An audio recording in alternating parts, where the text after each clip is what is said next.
Good morning, all. Good morning, ma'am. Good morning. Good morning. Morning.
Okay. കഴിഞ്ഞ ക്ലാസ്സിൽ എടുത്തതൊക്കെ വായിച്ചു നോക്കിയിരുന്നോ? Yes, ma'am. വായിച്ചു നോക്കി. എന്തെങ്കിലും ഡൗട്ടുകളുണ്ടോ?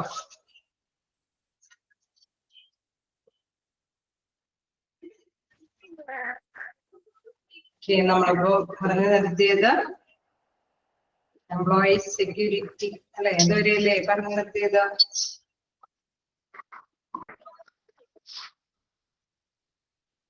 അല്ലേ? Safety. Safety and health. Compensation. Okay. Safety and health profession തുടങ്ങി നമുക്ക് സ്റ്റാർട്ട് ചെയ്യാം അല്ലെ? അപ്പൊ കഴിഞ്ഞ ക്ലാസ്സിൽ എടുത്തൊക്കെ വായിച്ചു പോവാം. എന്തായാലും ഒന്നിച്ച് വെക്കാനൊന്നും നിൽക്കരുത്. എന്തെങ്കിലും ഡൗട്ടുകൾ ഉണ്ടെങ്കിൽ ക്ലിയർ ചെയ്തു.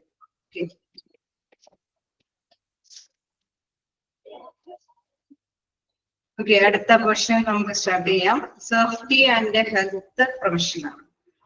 അപ്പൊ തീർച്ചയായിട്ടും നമ്മൾ ഡിസ്കസ് ചെയ്തതെല്ലാം അവിടെയുള്ള ഒരു സ്ഥാപനമാണെങ്കിൽ, ഒരു ഓർഗനൈസേഷൻ അല്ലെങ്കിൽ ഒരു കമ്പനി, ഒരു ഫേം ഒക്കെ ആകുമ്പോൾ അവിടെയുള്ള എംപ്ലോയീസിന് സാറ്റിസ്ഫൈഡ് ആയിട്ട് വർക്ക് ചെയ്യുമ്പോൾ, അവർക്ക് എന്തെങ്കിലും ബെനിഫിഷ്യറി ആയിട്ടുള്ള പാക്കേജസ് ചെയ്യുമ്പോൾ തീർച്ചയായിട്ടും അവർ സാറ്റിസ്ഫൈഡ് ആയിട്ട് വർക്ക് ചെയ്യാനായിട്ട് തുടരും. അതിനനുസരിച്ചിട്ട് തന്നെ റിസൾട്ട് നേടിയെടുക്കാനായിട്ട് സാധിക്കും അല്ലെ? അപ്പൊ ഇനി അതിനനുസരിച്ച് നോക്കുമ്പോൾ മറ്റൊരു ബെനിഫിഷ്യൽ ആയിട്ടുള്ള ഒരു പാക്കേജാണ് സേഫ്റ്റി ആൻഡ് ഹെൽത്ത് പ്രൊവിഷൻ. അതായത് സുരക്ഷ ഉറപ്പാക്കുന്ന ഒരു പ്രൊവിഷനാണ് ഇവിടെ വരുന്നത്. തീർച്ചയായിട്ടും നമുക്കറിയാം, ഒരു തൊഴിലിടം അല്ലെ, ഇത്തിരി കൂടി ഡേഞ്ചറസ് ആയിട്ടുള്ള കാര്യങ്ങളൊക്കെ കൈകാര്യം ചെയ്യുന്ന ഒരു തൊഴിലിടമാണ് എങ്കിൽ അവിടുത്തെ സുരക്ഷിതത്വം എത്രത്തോളം അല്ലെ, അവരുടെ ഓരോരുത്തരുടെ ഹ്യൂമൻ ഹെൽത്തിന് എത്രമാത്രം പ്രൊട്ടക്ഷൻ കിട്ടും എന്നറിഞ്ഞിട്ട് തന്നെയായിരിക്കും നമ്മൾ ജോലി തിരഞ്ഞെടുക്കുന്നത് അല്ലെ? നമുക്ക് സേഫ്റ്റി ഇല്ല എങ്കിൽ ആ ജോലിയിലേക്ക് പോകാനായിട്ട് ആരെങ്കിലും ഇഷ്ടപ്പെടുമോ? ഇല്ല അല്ലെ? അപ്പൊ അങ്ങനെ വരാനായിട്ടുള്ള സാധ്യത ഉണ്ടാവണമെങ്കിൽ തീർച്ചയായിട്ടും നമുക്ക് ആ ജോലി ഇഷ്ടപ്പെടണമെങ്കിൽ നമുക്കറിയാം അവിടെ സേഫ്റ്റി പ്രൊട്ടക്ഷന് ഇത്തിരി പ്രാധാന്യം കൊടുക്കുന്ന ഒരു സ്ഥാപനം ആയിരിക്കണം അല്ലെ? ഇൻ കേസ് അങ്ങനെയല്ല എങ്കിൽ തീർച്ചയായിട്ടും എന്താണ്, തീർച്ചയായും അവിടെയുള്ള എംപ്ലോയീസ് അങ്ങനെയുള്ള സ്ഥാപനങ്ങൾ തിരഞ്ഞെടുക്കാനൊക്കെ ആയിട്ട് വിസമ്മതിക്കും അല്ലെ? അപ്പൊ നോക്കാം, safety and health of employees R of utmost importance not only for an organization but also for the country, because human resources are the backbone of the economic activity of a nation. അപ്പൊ ഇവിടെ എടുത്ത് പറയുന്ന ഒരു കാര്യം എന്ന് പറയുന്നത് എന്താണ്, safety and protection എന്ന് പറയുന്നത് എംപ്ലോയീസിന് മാത്രമല്ല അവർ ശ്രമിക്കുന്നത്. നോട്ട് ഓൺലി പറയുന്നത് എന്താണ്, not only for an organization but also for the country, because the human resources are the backbone of the economic activity of a nation. ഒരു രാജ്യത്തിന്റെ അവിടുത്തെ സമ്പദ് വ്യവസ്ഥ അത് പിടിച്ചു നിർത്താനായിട്ട് ഉതകുന്ന ഒരു റിസോഴ്സസ് എന്ന് പറയുന്നത് ഹ്യൂമന്റെ റിസോഴ്സസ് ആണ് അല്ലെ? ഹ്യൂമന്റെ എഫേർട്ട് ഇല്ലാതെ ഒരു രാജ്യത്തിന് അതിന്റെ സമ്പദ് വ്യവസ്ഥ പിടിച്ചു നിർത്താനായിട്ട് സാധിക്കില്ല അല്ലെ? ശരിയാണോ? ഹ്യൂമന്റെ പങ്ക് അത്ര വലുതാണ് അല്ലെ? അത്രമാത്രം വലുതാണ്. അപ്പൊ അതുകൊണ്ട് തന്നെ അത് കൺട്രിക്കും കൂടി അല്ലെ, ഒരു രാജ്യത്തിന് തന്നെ പിടിച്ചു നിർത്തി പോകണമെങ്കിൽ അവിടെ ഹ്യൂമന്റെ സുരക്ഷ ഉറപ്പാക്കേണ്ടത് അത്യാവശ്യമായിട്ടുള്ള കാര്യം തന്നെയാണ്. ഓക്കെ, വീണ്ടും പറയുന്നു, in India the factories act 1948 stipulates certain requirements regarding working conditions in order to provide a safe working environment. Okay, അപ്പൊ ഇന്ത്യയിൽ അതിനനുസരിച്ചിട്ടുള്ള ഒരു നിയമമുണ്ട് അല്ലെ? ഈ ഒരു സുരക്ഷയുമായി ബന്ധപ്പെട്ടുള്ള ഒരു നിയമമുണ്ട്. ആ ആക്ടിന്റെ പേരാണ് ഫാക്ടറീസ് ആക്ട് 1948. ഓക്കെ, നോട്ട് ചെയ്യാം. ഫാക്ടറീസ് ആക്ട് എന്നാണ് അത് ഇൻട്രൊഡ്യൂസ് ചെയ്തത്? 1948.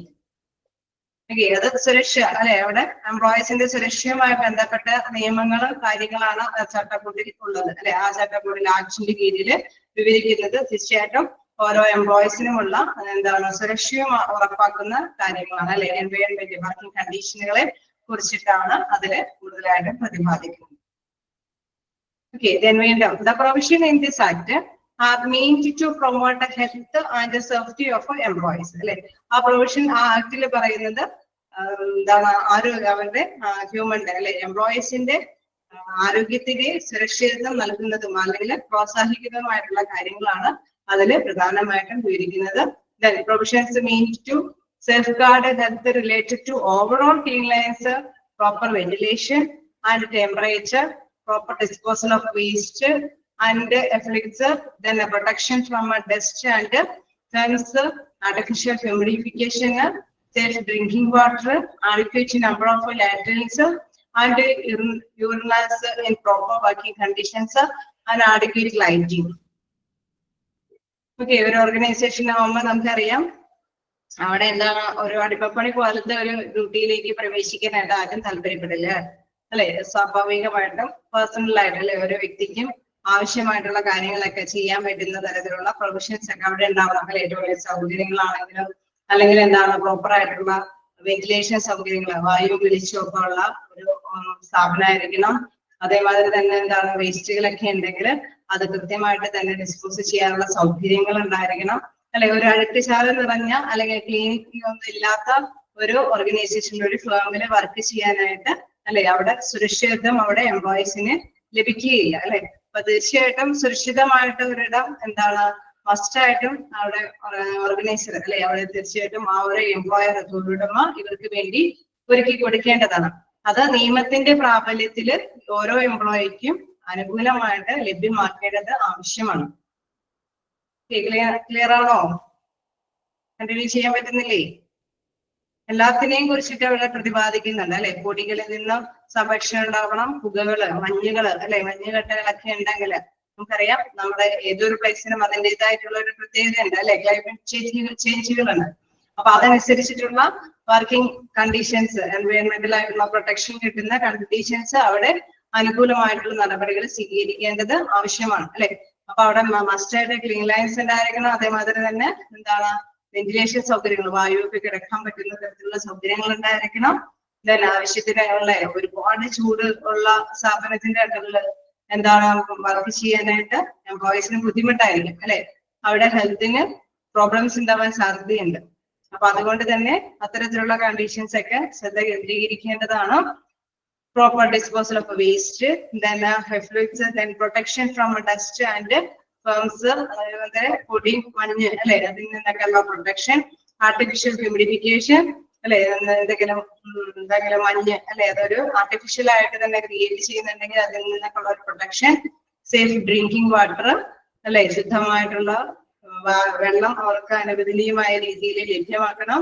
അഡിക്വേറ്റ് നമ്പർ ഓഫ് ലാട്രിൻസ് അല്ലെ urinals in proper working condition അല്ലെ. സാധാരണയായിട്ട് നമുക്കറിയാം ടോയ്ലറ്റ് സൗകര്യങ്ങളൊക്കെ ഉണ്ടാവും, പക്ഷെ അത് പ്രോപ്പർ വർക്കിംഗ് കണ്ടീഷൻ ആവണമെന്നില്ല അല്ലെ.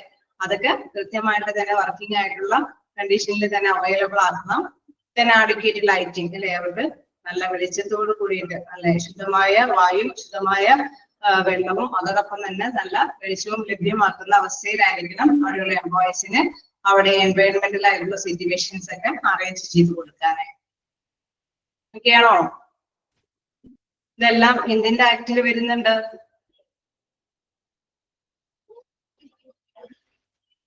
ഏത് ആക്ടിലാണ് ഇത് എടുത്ത് പറയുന്നത്?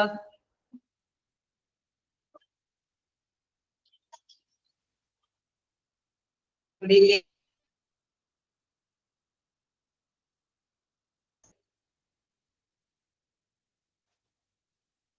1948 ഫാക്ടറീസ് ആക്ട് അല്ലെ. 1948 ഫാക്ടറീസ് ആക്ടിന്റെ കീഴിലാണ് ഇത്തരത്തിലുള്ള കണ്ടീഷൻസിനെ കുറിച്ചിട്ട് പറയുന്നത്. ഓക്കെ, നെക്സ്റ്റ് നോക്കാം. ഓക്കെ അല്ലേ? ക്ലിയർ അല്ലേ?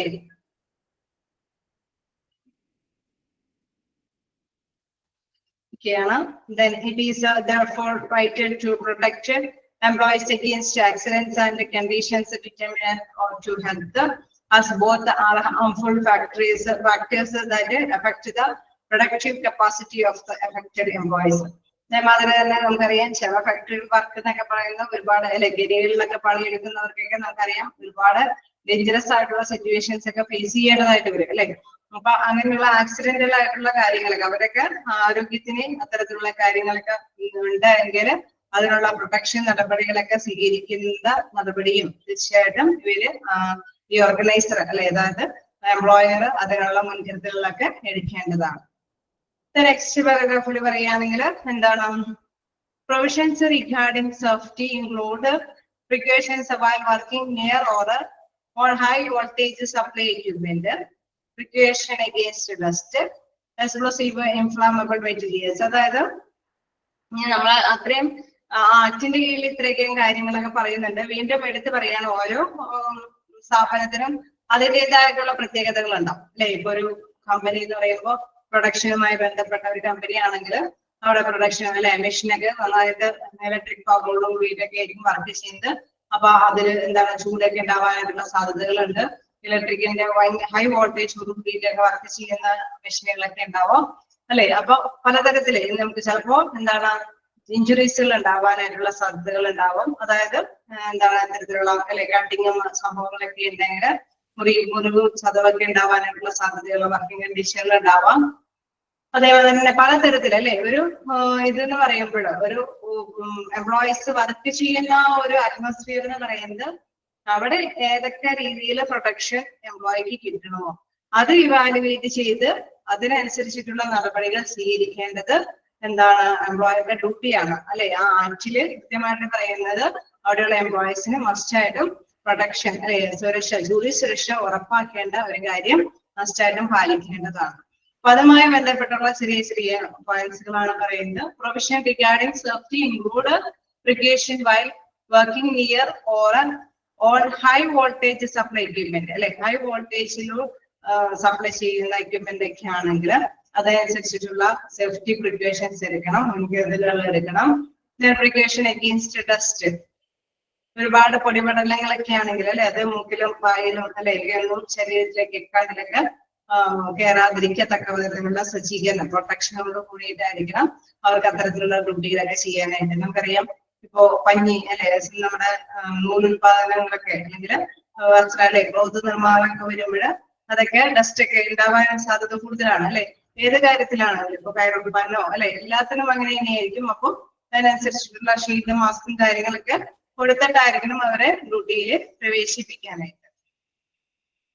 അടുത്ത അതുപോലെ തന്നെ എക്സ്പ്ലോസീവ് ഇൻഫ്ലമബിൾ മെറ്റീരിയൽസ് അല്ലെ പൊട്ടിത്തെറിക്കാൻ പറ്റുന്ന തരത്തിലുള്ള മെറ്റീരിയൽസ് ആണ് എങ്കിൽ ചിലപ്പോഴൊക്കെ അല്ലെ അസംസ്കൃത വസ്തുക്കളൊക്കെ എന്തെങ്കിലും സംയോജിപ്പിക്കുക എന്തെങ്കിലുമൊക്കെ ചെയ്യുമ്പോൾ ഇതിനൊപ്പമുള്ള പൊട്ടിത്തെറി ഉണ്ടാവാനായിട്ടുള്ള സാധ്യത ഉണ്ടെങ്കിൽ അതിനനുസരിച്ചിട്ടുള്ള പ്രിക്കോഷൻസ് എടുക്കണം. ഡേഞ്ചറസ് ഷെൽമസ് ആൻഡ് ഗ്യാസസ് വാതകങ്ങളൊക്കെ വാതക ചോർച്ചയൊക്കെ ഉണ്ടാവാൻ സാധ്യതയുണ്ടെങ്കിൽ അതിനനുസരിച്ചുള്ള നടപടികൾ എടുക്കണം. ഫെൻസിങ് ഓഫ് മെഷീനറി, മെഷീനറിക്കൊക്കെ എന്താണ് ഒരു തട വയ്ക്കേണ്ടത് ആവശ്യമാണ് അല്ലെ. അതിൽ ടച്ച് ചെയ്യാതൊക്കെ ഇരിക്കാൻ വേണ്ടിയിട്ട് precautions by working near or on machinery in motion device for disconnecting power, അതായത് ചലിച്ചുകൊണ്ടിരിക്കുന്ന സമയത്തൊക്കെ അവിടേക്ക് നിയറായ മെഷീന്റെ അടുത്തേക്ക് പോകുന്നതിന് ആവശ്യമായിട്ടുള്ള പ്രിക്കോഷൻസ് എടുക്കണം. അതേമാതിരി തന്നെ ഡിസ്കണക്ട് അല്ലെ പവർ ഡിസ്കണക്ട് ചെയ്യാനായിട്ടുള്ള സൗകര്യങ്ങളൊക്കെ അറേഞ്ച് ചെയ്ത് കൊടുക്കണം അല്ലെ. ഇൻ കേസ് നമുക്കറിയാം പെട്ടെന്ന് എന്തെങ്കിലും ഒരു പ്രൊവിഷൻ അല്ലെ എന്തെങ്കിലും സംതിങ് വന്നു കഴിഞ്ഞാൽ തന്നെ അത് പെട്ടെന്ന് ഡിസ്കണക്ട് ആക്കാനുള്ള പ്രത്യേക സജ്ജീകരണങ്ങൾ, അതായത് എംപ്ലോയീസിന്റെ ആരോഗ്യത്തിന് അല്ലെ അവരുടെ ആരോഗ്യത്തിന് സുരക്ഷയ്ക്ക് മുൻനിർത്തിക്കൊണ്ടാണ് ഇത്തരത്തിലുള്ള പ്രിക്കോഷൻസ് ഒക്കെ അറേഞ്ച് ചെയ്ത് കൊടുക്കേണ്ടത്. പ്രിവെൻഷൻ ഓഫ് ഇൻജുറി ഫ്രം ഹോയിൽസ്, അതായത് എന്തെങ്കിലും മുറിവുകളൊക്കെ ഉണ്ടാവുകയാണെങ്കിൽ അതിന് മുൻകരുതലുകളൊക്കെ എടുക്കേണ്ടതുണ്ട്. ലിഫ്റ്റ്സ്, അതായത് നമുക്കറിയാം അല്ലെ എന്തെങ്കിലും ലിഫ്റ്റ് വർക്കുകളൊക്കെ ചെയ്യുമ്പോൾ അല്ലെങ്കിൽ എന്തെങ്കിലും കയറ്റി അയക്കേണ്ട കാര്യങ്ങളൊക്കെ ചെയ്യുമ്പോഴൊക്കെ ശ്രദ്ധ കേന്ദ്രീകരിക്കണം. Chains and rope in motion in case അല്ലെ നമ്മളിപ്പോ എന്തെങ്കിലും കറങ്ങുന്ന ഇതുകളൊക്കെ ഉണ്ടാകില്ല അല്ലെ എന്തെങ്കിലും അല്ലെങ്കിൽ റോപ്പ് കയറോ എന്തെങ്കിലുമൊക്കെ ചെയിനുകളൊക്കെ ഘടിപ്പിച്ചിട്ടാണ് അതിന്റെ ചലനങ്ങളൊക്കെ ചെയ്യുന്നെങ്കിൽ അവിടെയൊന്നും അതിന്റെ ഇടയിലൊന്നും പെട്ടുപോകാതിരിക്കാനുള്ള സജ്ജീകരണങ്ങളൊക്കെ ചെയ്യേണ്ടതുണ്ട്. റിവോൾവിംഗ് മിഷനറി അല്ലെ മിഷനറി ഒക്കെ ആണെങ്കിലും അത് റിവോൾവ് ചെയ്യുമ്പോഴൊക്കെ ശ്രദ്ധ കേന്ദ്രീകരിക്കണം. Avoiding lifting excessive weight to prevent spinal injuries, spinal injuries. അതായത് എന്താണ്, നമുക്ക് എന്തെങ്കിലും വെയിറ്റ് ഒക്കെ എടുത്തുയർത്തുമ്പോൾ കൂടുതലായിട്ടും നമ്മുടെ ബോഡി എവിടെയായിരിക്കും ബാധിക്കുക? വെയിറ്റ് കൂടുതലായിട്ടുള്ള ഭാരം എടുത്തുയർത്തുമ്പോൾ ബോഡിയിലെ അല്ലെ ഇഞ്ചുറീസ് വരാൻ സാധ്യതയുണ്ട്. എവിടെയായിരിക്കും ഇഞ്ചുറീസ് വരാ? നട്ടലിനൊക്കെ ഇഞ്ചുറീസ് ഒക്കെ വരും അല്ലെ, തണ്ടൽ വിലങ്ങും എന്നൊക്കെ പറയില്ലേ, അതുമാതിരത്തിലുള്ള സാധ്യതകളൊന്നും ഉണ്ടാവാതിരിക്കാനായിട്ടുള്ള പ്രിക്കോഷൻസ് എടുക്കണം. In addition, there are provisions regarding emergency action equipment in case of fire. In case അതായത് എക്യുപ്മെന്റുകളൊക്കെ നമ്മൾ പ്രത്യേകമായിട്ട് എമർജൻസി സിറ്റുവേഷൻസിലൊക്കെ കൈകാര്യം ചെയ്യാനായിട്ടുള്ള പ്രൊവിഷൻസ് ഒക്കെ അവിടെ ഉണ്ടായിരിക്കണം. പ്രത്യേകിച്ച് ഫയർ ഒക്കെ വരുമ്പോഴേ തീപിടുത്തൊക്കെ ഉണ്ടാകുമ്പോൾ നമുക്കറിയാം വലിയ വലിയ കമ്പനികളിലൊക്കെ ആണെങ്കിൽ തീ അണയ്ക്കാനായിട്ടുള്ള ചെറിയ അല്ലെ പ്രൊവിഷൻസ് ഒക്കെ കമ്പനികൾ മാത്രമല്ല ഇത്രയും സ്ക്വയർ ഫീറ്റിലും പോലെയുള്ള സ്ഥാപനങ്ങളിലെല്ലാം തന്നെ നമുക്കറിയാം അതിനുള്ള പ്രൊവിഷൻസ് അറേഞ്ച് ചെയ്യേണ്ടതാണ് അല്ലെ. അത് അവിടെയുള്ള ജീവനക്കാരുടെയൊക്കെ സുരക്ഷയെ മുൻനിർത്തിയാണ്. Then availability of a power according to required specification, then safety of a plant and machinery.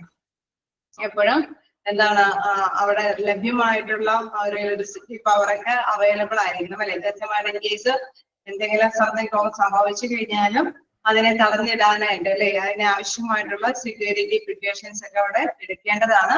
തീർച്ചയായിട്ടും എന്താണ് പ്ലാന്റ് ആൻഡ് മെഷീനറിക്ക് ആവശ്യമായിട്ടുള്ള സെക്യൂരിറ്റി നമുക്കറിയാം. അപ്രൂവലൊക്കെ കിട്ടണമെങ്കിൽ അതിനനുസരിച്ചിട്ടുള്ള പ്രൊവിഷൻ ഇട്ടതിന് ശേഷമായിരിക്കും അല്ലെ നിയമ നടപടികളിൽ അനുസരിച്ചിട്ട് ആ ഒരു ഓർഗനൈസേഷൻ മുന്നോട്ട് കൊണ്ടുപോകാനായിട്ട് അനുവദിക്കുകയുള്ളൂ.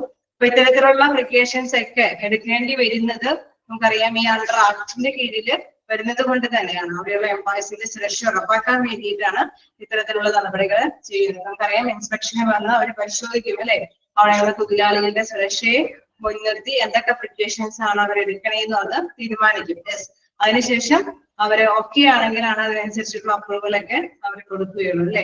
ഇൻ കേസ് അങ്ങനെയല്ല, ഇൻ കേസ് ഇടയ്ക്കെങ്കിലും വന്ന് ചെക്ക് ചെയ്യുമ്പോൾ സുരക്ഷയ്ക്ക് ആവശ്യമായിട്ടുള്ള നടപടികളൊന്നും സ്വീകരിക്കുന്നില്ല എങ്കിൽ ഈ ആക്ടിന്റെ കീഴിൽ എതിരെ അല്ലെ അവർക്ക് ആക്ടിന്റെ കീഴിൽ തന്നെ നിന്നുകൊണ്ട് തന്നെ കേസുകൾ എന്തെങ്കിലും ഫയൽ ചെയ്യേണ്ടതായിട്ട് വരും. അതിലേക്ക് കമ്പനി ഫേസ് ചെയ്യേണ്ടതായിട്ട് വരും. ഓക്കെ ആണോ?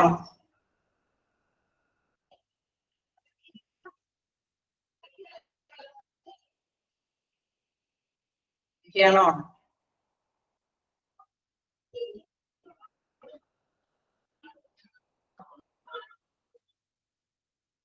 അപ്പൊ നിങ്ങൾ ഈ ആക്ട് എന്താന്നുള്ളത് മനസ്സിലാക്കുക. ആക്ടിന്റെ കീഴിൽ വരുന്ന കുറച്ച് കാര്യങ്ങളൊന്ന് മനസ്സിലാക്കി വയ്ക്കുക. ഒപ്പം തന്നെ backbone of the company അല്ലെങ്കിൽ backbone of the nation എന്ന് പറയുന്നത് ആരായിരിക്കും?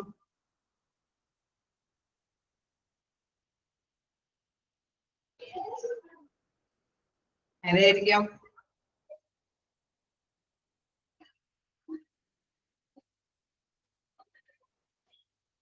ഇത്രയും കഥ കേട്ടിട്ടും എന്താണ് എന്തുകൊണ്ട് ഇതിന് വേണ്ടിയിട്ടുള്ള ഇത്രയും കാര്യങ്ങൾ ചെയ്യണേന്നുള്ളത്. Okay, human resources. Okay, good. അപ്പൊ ഹ്യൂമൻ റിസോഴ്സ് ആണ് ബാക്ക് ബോൺ അല്ലെ. ഒരു നേഷ്യന്റെ ഏറ്റവും വലിയ പ്രധാനപ്പെട്ട ഒരു കാര്യം എന്ന് പറയുന്നത് അല്ലെ നാട്ടിൽ എന്ന് പറയുന്നത് അവിടുത്തെ ഹ്യൂമൻ റിസോഴ്സ് ആണ്. അതുകൊണ്ട് തന്നെയാണ് ഇത്രയും സുരക്ഷകൾ അവർക്ക് വേണ്ടിയിട്ട് കരുതി വയ്ക്കുന്നത്. ഇത് ഈ ആക്ടിന്റെ കീഴിലാണ് ഇത്തരത്തിലുള്ള സുരക്ഷാ നടപടികൾ വരുന്നത്. അതായത് ഏത് ആക്ടാണ്? 1948 ഫാക്ടറീസ് ആക്ട്. ഓക്കെ, ക്ലിയർ അല്ലേ? വായിച്ചാൽ മനസ്സിലാവുന്ന കാര്യങ്ങളൊക്കെ തന്നെയാണ് അല്ലെ. ഇനി നമുക്ക് അടുത്ത പോയിന്റിലേക്ക് പോകാം. ഓക്കെ, അപ്പൊ നമ്മൾ കണ്ട വലിയ ഒരു പോയിന്റിന്റെ ഒരു ഭാഗമാണ് നമ്മളിപ്പോ കണ്ടത്. എന്താണ്? എംപ്ലോയീസ് സേഫ്റ്റി കഴിഞ്ഞു, സേഫ്റ്റി ആൻഡ് ഹെൽത്ത് പ്രൊവിഷൻസ് ആണ് കണ്ടത്. ഇനി നമുക്ക് നോക്കാനുള്ള ഒരു വലിയ ഒരു ഭാഗമാണ്, അതായത് വെൽഫെയർ ആൻഡ് റിക്രിയേഷണൽ ഫെസിലിറ്റീസ് അല്ലെ. അവിടെ അതായത് ക്ഷേമ പ്രവർത്തനങ്ങളെ കുറിച്ചിട്ട് അവിടെയുള്ള എംപ്ലോയീസിന്റെ ക്ഷേമ പ്രവർത്തനങ്ങൾ അവർക്ക് ഇച്ചിരി കൂടി സംതൃപ്തി കിട്ടുന്ന തരത്തില് എന്താണ് അവർക്ക് ഒരു എൻജോയ്മെന്റോ അല്ലെങ്കിൽ അല്ലെ എന്തെങ്കിലും പലതരത്തിലുള്ള ആനുകൂല്യങ്ങൾ. നമുക്കറിയാം കമ്പനികൾക്ക് വ്യത്യസ്ത രീതിയിലുള്ള ആനുകൂല്യങ്ങൾ കൊടുക്കാനായിട്ടുള്ള രീതികളുണ്ട്. അത് അവരുടെ എന്താണ് ഫിനാൻഷ്യൽ സൗണ്ട് ഒക്കെ അനുസരിച്ചിട്ട് അവിടെയുള്ള എംപ്ലോയീസിന്റെയും കാര്യങ്ങളൊക്കെ അനുസരിച്ചിട്ടായിരിക്കും പ്രൊവൈഡ് ചെയ്യുന്നത്. നമുക്കറിയാം ഒരുപാട് കൂടുതൽ മെമ്പേഴ്സ് ഉള്ള എംപ്ലോയീസ് അല്ലെ, ഒരുപാട് എംപ്ലോയീസ് ഉള്ള ഒരു സ്ഥാപനം ആകുമ്പോൾ അവർക്ക് ഒരുപാട് ഫെസിലിറ്റീസ് പ്രൊവൈഡ് ചെയ്യും. കാരണം അത്രയും ആൾക്കാരുകൾക്ക് അല്ലെ ഒന്നിച്ച് അവർക്ക് കോമ്പൻസേറ്റ് ചെയ്ത് കൊടുക്കേണ്ടത് കൊണ്ട് തന്നെ അല്ലെ അവർക്ക് അതിനനുസരിച്ചുള്ള കാര്യങ്ങളൊക്കെ ഇംപ്ലിമെന്റ് ചെയ്യും. അതേസമയം ചെറിയ ചെറിയ സ്ഥാപനങ്ങളാണെങ്കിൽ അതിനനുസരിച്ചിട്ടുള്ള അല്ലെ ആ പ്രൊവിഷൻസ് നോക്കുമ്പോൾ അവർക്ക് അനുകൂലമായിട്ടുള്ള നടപടികളായിരിക്കും സ്വീകരിക്കാം. എപ്പോഴും പഠിക്കുമ്പോഴെന്താണ് നമ്മൾ ലാർജ് സ്കെയിലുള്ള ഒരു ഓർഗനൈസേഷനുമായി ബന്ധപ്പെട്ടുള്ള രീതിയിലാണ് പഠിച്ചു പോകുന്നത്. Okay, next point welfare and recreational facilities. Okay അല്ലേ, സ്റ്റാർട്ട് ചെയ്തോട്ടെ, അടുത്ത പോയിന്റിലേക്ക് പോട്ടെ.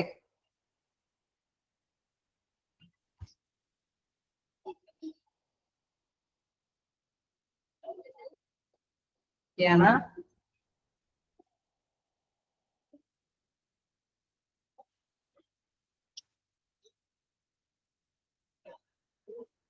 നിങ്ങൾക്ക് ഫോളോ ചെയ്യാൻ ബുദ്ധിമുട്ടുണ്ടോ? സ്പീഡ് കൂടുതലുണ്ടാവും.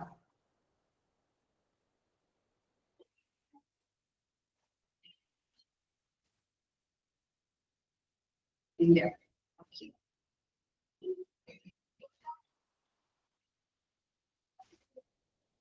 എന്താണ് വെൽഫെയർ ആൻഡ് റിക്രിയേഷണൽ ഫെസിലിറ്റീസ് എന്ന് പറയുമ്പോൾ general and recreational facilities provided are as follows അല്ലെ. പലതരത്തിലുള്ള ജനറൽ ആയിട്ട് കുറച്ച് തരത്തിലുള്ള വെൽഫെയർ ഫെസിലിറ്റീസ് എംപ്ലോയീസിന് വേണ്ടിയിട്ട് നൽകുന്നുണ്ട്. അതിൽ ഫസ്റ്റ് എന്ന് പറയുന്നത് ഹൗസിംഗ് ആണ്. ഹൗസിംഗ് അല്ലെ, ഹൗസിംഗ് എന്ന് പറയുമ്പോൾ എന്താണ് നമുക്കറിയാം, റൂഫ് അല്ലെ, സാധാരണയായിട്ട് എല്ലാ എംപ്ലോയീസും ആഗ്രഹിക്കുന്ന ഒരു കാര്യമാണ്. Roof over the head is one of the vital requirements for human beings to survive. അതായത് തീർച്ചയായിട്ടും ഏതൊരു ഹ്യൂമൻ ബീയിങ് ആണെങ്കിലും അവർക്കൊരു ഷെൽട്ടർ അല്ലെ, ഇത് നമ്മുടെ പ്രാഥമിക ആവശ്യങ്ങൾ അല്ലെ, പ്രൈമറി നീഡ്സിൽ പെടുന്ന ഒരു കാര്യമാണ് അല്ലെ. അപ്പൊ അത് ആഗ്രഹിക്കുന്ന പേഴ്സൺസ് ആയിരിക്കുള്ളൂ. അത് എംപ്ലോയി ആണെങ്കിലും അവര് അത് ആഗ്രഹിക്കുന്നുണ്ട് അല്ലെ. അപ്പൊ നമുക്ക് എന്താണ് ഇതില് പ്രധാനമായിട്ടും പറയുന്നത്, lack of adequate housing is a cause of a great stress and worry for employees which adversely affect their work. അപ്പൊ നമുക്കറിയാം ഇത്തരത്തില് നല്ലൊരു അല്ലെ ഹൗസ് ഇല്ല എങ്കിൽ അത് അവർക്ക് എന്താണ്, അവരെപ്പോഴും അതിനെ കുറിച്ചിട്ട് വറീഡ് ആയിരിക്കും അല്ലെ. എപ്പോഴും അതിനെ കുറിച്ചിട്ട് ഒരു വീടില്ല എന്നുള്ളൊരു രീതി, ഇത് വിഷമായിരിക്കും എപ്പോഴും ഉണ്ടാവുക. അപ്പോഴെന്താണ്, നല്ലൊരു വലിയ വലിയ കമ്പനി ആണെങ്കിൽ എന്താണ് അവർക്ക് വേണ്ടിയിട്ടുള്ള ഒരു സൗകര്യം, അതിനനുസരിച്ചിട്ട് ഈ ഒരു പ്രോഗ്രാം അല്ലെ, ഈ ഒരു സ്ട്രെസ് അവരിൽ നിന്ന് ഒഴിവാക്കാൻ വേണ്ടിയിട്ട് എന്ത് ചെയ്യാനുള്ള തീരുമാനത്തിലേക്ക് അവർ ശ്രമിക്കും. ഒരു ഡിസിഷൻ എടുക്കാനായിട്ട് എംപ്ലോയേഴ്സ് അല്ലെ, അവിടെയുള്ള ഓർഗനൈസേഷന്റെ എംപ്ലോയർ പ്രധാനമായിട്ടും അതിന് വേണ്ടിയിട്ട് ശ്രമിക്കും. കാരണം ഈ ഒരു സ്ട്രെസ് ഉണ്ടെങ്കിൽ അത് എന്താണ് അഡ്വേഴ്സ്ലി എഫക്ട് ചെയ്ത വർക്ക്, അവരുടെ വർക്കിനെയും അത് എഫക്ട് ചെയ്യാൻ സാധ്യതയുള്ളത് കൊണ്ടാണ് അവർ അതിന് വേണ്ടിയിട്ട് ഇവർക്ക് ഒരു വീടിനെ സൗകര്യം ചെയ്തു കൊടുക്കാനായിട്ട് എന്തായിരിക്കും എന്നുള്ള കാര്യം ആലോചിക്കുക.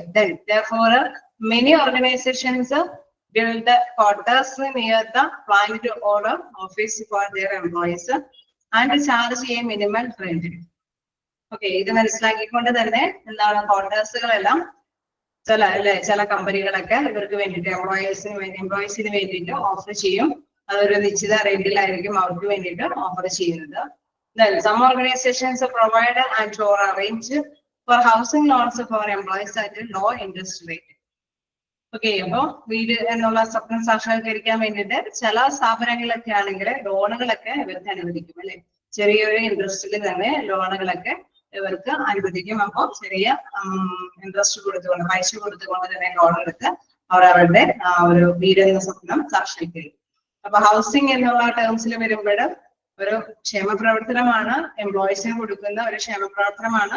വീടില്ല എന്നുള്ള ഒരു സ്ട്രെസ് ഒഴിവാക്കി അവര് നല്ല നല്ല സ്മാർട്ടായിട്ട് അവരുടെ വർക്കിംഗ് കണ്ടീഷനിലേക്ക് വരാൻ വേണ്ടിയിട്ട് കൊടുക്കുന്ന ഒരു പ്രത്യേകമായിട്ടുള്ള ആനുകൂല്യമാണ്.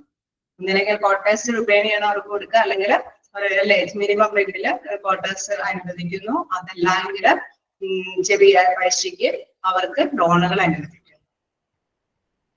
ഓക്കെ, സിമ്പിൾ പോയിന്റ് ആണ് അല്ലെ. നെക്സ്റ്റ് ക്യാൻറ്റീൻ സൗകര്യം. ക്യാൻറ്റീൻ ആണെങ്കിൽ നമുക്കറിയാവുന്ന കാര്യം തന്നെയാണ്, ചെറിയ ചെലവില് അവിടെയുള്ള ജീവനക്കാർക്ക് അല്ലെ ഫുഡ് ഫെസിലിറ്റീസ് അനുവദിക്കുന്നു. These facilities of great interest for both the management and the employees. പ്രധാനമായിട്ട് നല്ലൊരു താല്പര്യമുള്ള ഒരു കാര്യം തന്നെയാണ് മാനേജ്മെന്റ് ആണെങ്കിലും എംപ്ലോയിക്ക് ആണെങ്കിലും. Availability of a good and fresh food at the workplace at affordable rate is important for employees. എല്ലാ എംപ്ലോയീസിനും മിതമായ നിരക്കില് ഫുഡ് അല്ലെങ്കിൽ ഫ്രഷ് ഫുഡൊക്കെ ലഭ്യമാകുന്നത് അത് തീർച്ചയായിട്ടും അത് ഒരുക്കി കൊടുക്കുന്നത് തീർച്ചയായിട്ടും നല്ലൊരു കാര്യം തന്നെയാണ്. Section 46 of the Factories Act 1948 imposes a statutory obligation for employers to provide canteens in factories employing more than 250 workers. നമ്മൾ നേരത്തെ കണ്ട ഫാക്ടറീസ് ആക്ട് 1948 സെക്ഷൻ 46 പറയുന്നത് എന്താന്ന് വെച്ചാൽ 250 കൂടുതൽ വർക്കേഴ്സ് ഉള്ള ഒരു സ്ഥാപനമാണെങ്കിൽ അവരെന്താണ് മസ്റ്റ് ആയിട്ടും ക്യാൻറ്റീൻ സർവീസ് പ്രൊവൈഡ് ചെയ്യണമെന്നുള്ളത്. ക്യാൻറ്റീൻ എന്നുള്ളത് നമുക്കറിയാം മിതമായ നിരക്കില് ഫുഡ് നല്ല ഫുഡ് അവൈലബിൾ ആക്കുന്ന ഒരു സൗകര്യമാണ്. അതില് ആക്ടിന്റെ കീഴിൽ എന്താ പറയുന്നത് 250 മേലെ ഉള്ള വർക്കേഴ്സ് ഉണ്ട് എങ്കിൽ തീർച്ചയായിട്ടും അത് ക്യാൻറ്റീൻ സൗകര്യങ്ങൾ ലഭ്യമാക്കി കൊടുക്കേണ്ടതാണ്. Most of organization, even those with less than 250 workers, have voluntarily provided canteen facilities. അതായത് നമുക്കറിയാം 250 കുറവുള്ള വർക്കേഴ്സ് എങ്കിലും ചില സ്ഥാപനങ്ങളൊക്കെ സ്വമേധയാ ഇത്തരത്തിലുള്ള ക്യാൻറ്റീൻ സർവീസുകളൊക്കെ ഒരുക്കാറുണ്ട്. മിക്കപ്പോഴും കാണാറുണ്ട് അല്ലെ ക്യാൻറ്റീൻ സർവീസ്. ചിലപ്പോൾ ആണെങ്കിൽ എംപ്ലോയർ വിചാരിക്കും എന്താണ് പോയിട്ട് അല്ലെ ഫ്രഷ് ആവുന്നതിന് വേണ്ടിയിട്ട് തിരിച്ചു പോയാൽ തിരിച്ചു വരുമ്പോൾ ലേറ്റ് ആവും എന്നുള്ള ഒരു കാര്യം മനസ്സിലാക്കിക്കൊണ്ട് തന്നെ കൊടുക്കുന്ന ചില കമ്പനിക്കാരും ഉണ്ട് അല്ലെ. എനിവേ എന്താണ് 250 കൂടുതലാണെങ്കിലും മസ്റ്റ് ആയിട്ടും അവർക്ക് പ്രൊവൈഡ് ചെയ്യണമെന്നുള്ളത് ഫാക്ടറീസ് ആക്ടിൽ വരുന്നതാണ്. സെക്ഷൻ 46 അതെടുത്ത് പറയുന്നത്. അതേസമയം 250 താഴെയുള്ള വർക്കേഴ്സ് ആണെങ്കിൽ വോളണ്ടറി ആയിട്ടാണ്, അതായത് സ്വമേധയായിട്ടാണ് എംപ്ലോയർ തൊഴിലാളികൾക്ക് വേണ്ടിയിട്ട് ഇങ്ങനെയുള്ള ക്യാൻറ്റീൻ സർവീസുകൾ അവൈലബിൾ ആകുന്നത്. Then meals are made available to employees at a subsidized rate in these canteens. അല്ലെ, അതായത് ഇൻ കേസ് മീൽസും അല്ലെ ഭക്ഷണവും അതേമാതിരി തന്നെ ചെലവ് കുറഞ്ഞ രീതിയിൽ ക്യാൻറ്റീനിൽ കൂടെ തന്നെ തൊഴിലാളികൾക്ക് ലഭ്യമാക്കുന്ന സൗകര്യങ്ങളുമാണ്. ഓക്കെ, സിമ്പിൾ അല്ലേ? ഹൗസിംഗും ക്യാൻറ്റീനും ഒക്കെ അല്ലേ?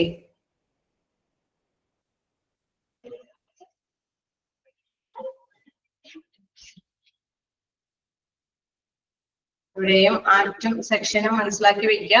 മോർ ദാൻ 250 ആണെങ്കിലാണ് എന്താണ് അത് കമ്പൽസറി ആയിട്ട് അല്ലെ അത് കൊടുക്കണമെന്നുള്ളത് ഒരു നിയമവ്യവസ്ഥ വരുന്നത്. 250 താഴെയാണെങ്കിലും വോളണ്ടറി ആയിട്ടാണ് അത് ആ ക്യാൻറ്റീൻ സൗകര്യങ്ങൾ അവൈലബിൾ ആക്കുന്നത്. അതിലോട്ടേക്ക് പോവാം. ഓക്കെ അല്ലേ? അടുത്തത് എഡ്യൂക്കേഷൻ കണ്ടിന്യൂ ചെയ്യാലോ.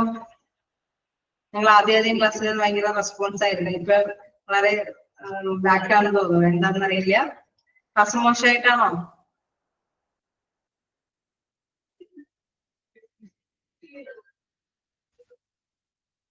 റെസ്പോൺസ് കുറഞ്ഞു പോയത് എന്താണ്?